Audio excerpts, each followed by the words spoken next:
내 목을 쳐라. 하지만 내 입에서 나간 말은 결코 죽지 않을 것이다. 여러분, 상상해보세요. 1589년 기축년에 차가운 바람이 부는 전라도 진안의 죽도. 한 남자가 칼을 휘두르며 관군에 맞서다 결국 스스로 목숨을 끊습니다.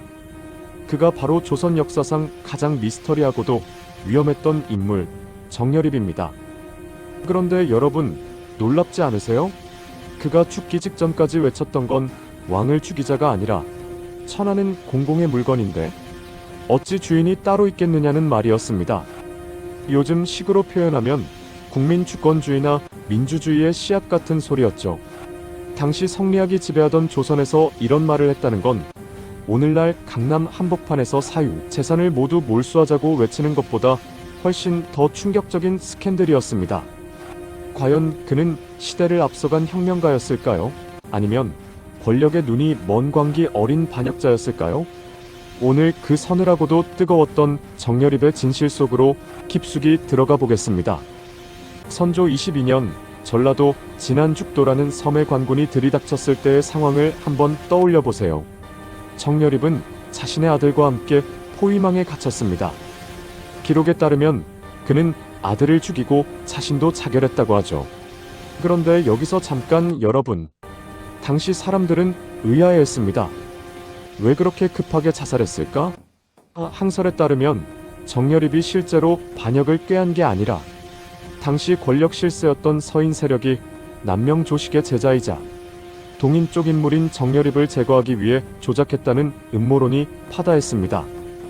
시신조차 제대로 확인되지 않은 채 급하게 처리됐다는 점 때문이 여러분이 만약 그 현장에 있었다면 피를 흘리며 쓰러진 그를 보며 어떤 생각을 하셨을까요?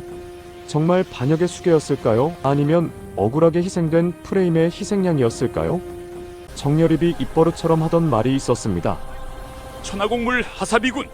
이게 요즘 말로 하면 세상은 모두의 것이고 누굴 섬긴들 임금이 아니겠느냐라는 뜻입니다. 지금 우리야 대통령도 국민이 뽑는 거지라고 당연하게 생각하지만 16세기 조선에서 이건 말 그대로 세상이 뒤집어질 소리였습니다.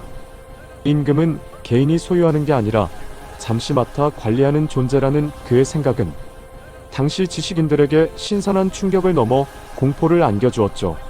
마치 대기업 신입사원이 회장님 면전에서 이 회사는 주주와 직원의 것이지 회장님 개인 게 아닙니다 라고 소리친 것과 다름없는 파격이었습니다.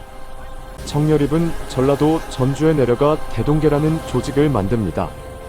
처음에는 활쏘기를 배우고 왜구를 물리치는 자위대 성격이었죠. 여러분 상상해보세요. 매달 15일이면 전라도 곳곳에서 수백 명의 장정들이 모여 북을 치고 함성을 지르며 무술을 연마했습니다. 당시로선 엄청난 규모의 민간 군사 조직이었던 셈이죠. 실제로 이들은 황해도에 출몰한 왜구를 물리치는 공을 세우기도 했습니다. 하지만 조정의 눈에는 이게 어떻게 보였을까요?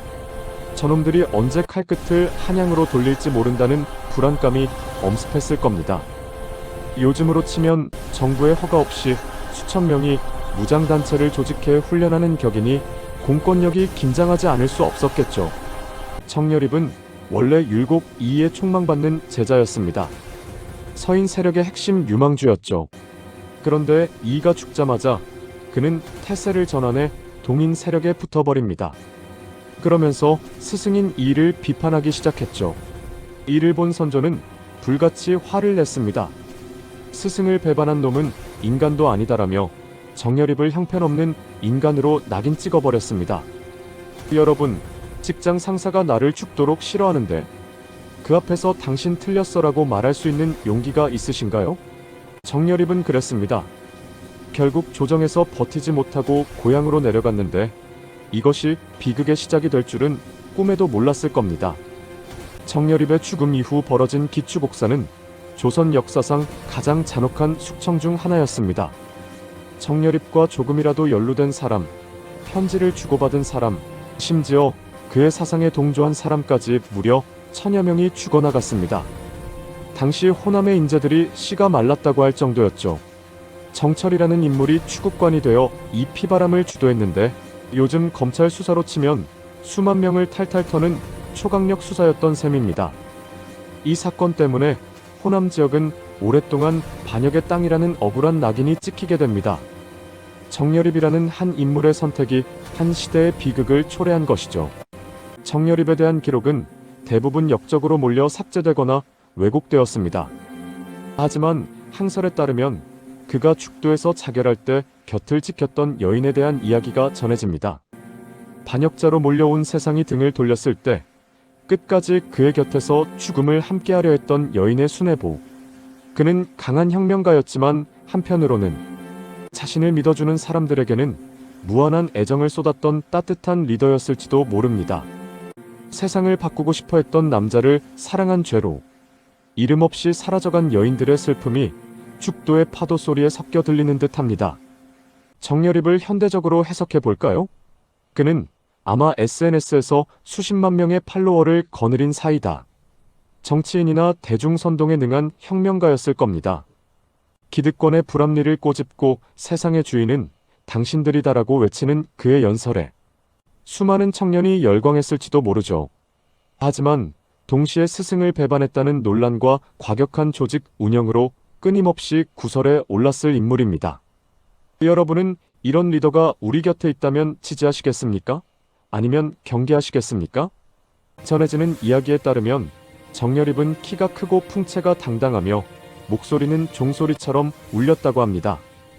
눈빛에서는 안광이 번뜩여 사람들이 감히 똑바로 쳐다보지 못할 정도였다고 하죠. 요즘으로 치면 카리스마 넘치는 배우 같은 외모였을 겁니다. 그가 대동계원들 앞에서 칼춤을 추며 천하공무를 외칠 때 그 기계에 눌리지 않을 사람이 없었겠죠. 하지만 그 강한 카리스마가 오히려 왕에게는 위협이 되었고 동료들에게는 시기의 대상이 되었습니다. 지나친 뛰어남이 그에게는 독이 된 셈입니다. 정여립 사건은 단순히 개인의 반역 사건이 아닙니다.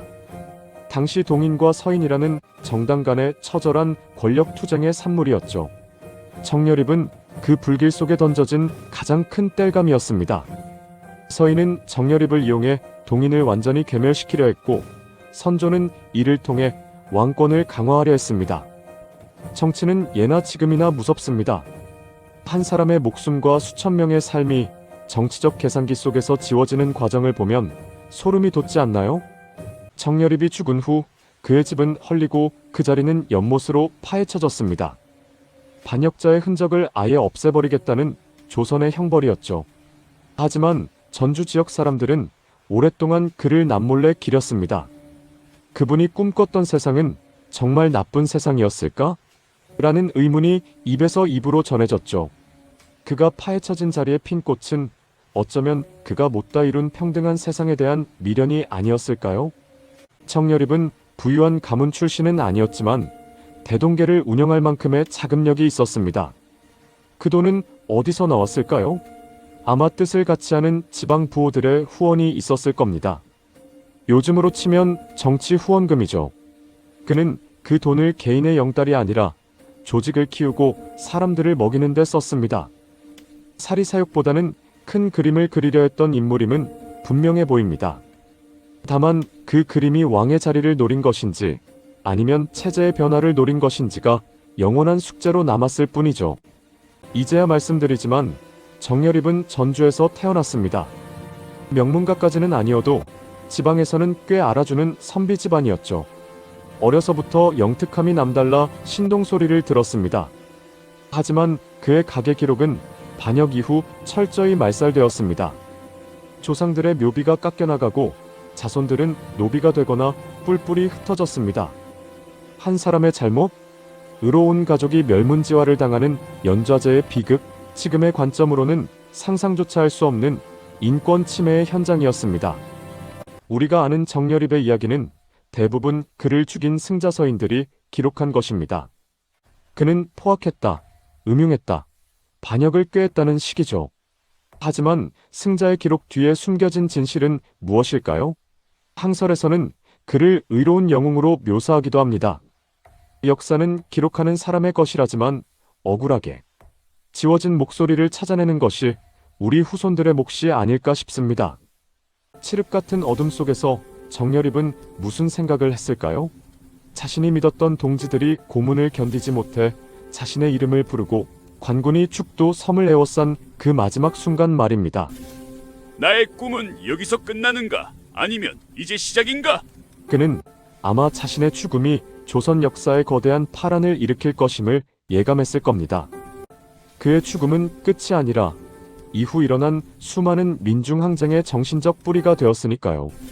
여러분, 오늘 정여립의 파란만장한 삶을 함께 보셨는데 어떠셨나요? 누군가에게는 희대의 역적, 누군가에게는 시대를 앞서간 혁명가. 정여립은 우리에게 묻습니다. 당신이 사는 세상은 누구의 것입니까? 당신은 무엇을 위해 당신의 인생을 걸 수 있습니까? 400년 전 전라도 축도의 파도 소리가 오늘날 우리에게도 묵직한 울림을 주는 이유입니다.